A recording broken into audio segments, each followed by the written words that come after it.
Patay ang lalaking kalalabas lang ng kulungan matapos pagbabarilin ng hindi pa nakikilalang sospek sa Cabugao, Ilocos Sur. Nakaalerto si Ivy Hernando.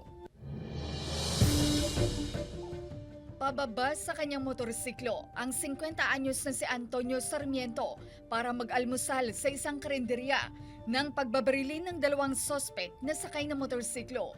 Nangyari ang insidente sa gilid ng National Highway ng Barangay Cuancabal, Cabugao, Ilocos Sur. 8 tama ng bala sa katawan ang tinamo ng biktima mula sa kalibre 45 baril. Ayon sa PNP, tuloy pa ang investigasyon nila sa motibo at posibleng persons of interest.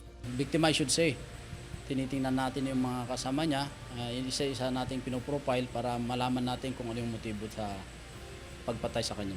Kwento ng asawa ng biktima, 4 na buwan pa lang mula nang makalaya sa provincial jail ang asawa dahil sa kasong illegal logging. Wala raw itong ideya kung may nakaalitan ng asawa. Naulila ng biktima ang 4 na maliliit na anak at nagdadalang tao pa ang asawa. Ti karkararag ko lang kina apo, sumukula ang kumandigid ng wakandijila kay ko ma'am, tama konsyensiyada ko ma'am. Inaalam din kung may CCTV sa lugar na posibleng makatulong sa investigasyon. Kasama si Norman Raca, Ivy Hernando, 1 North Central Luzon.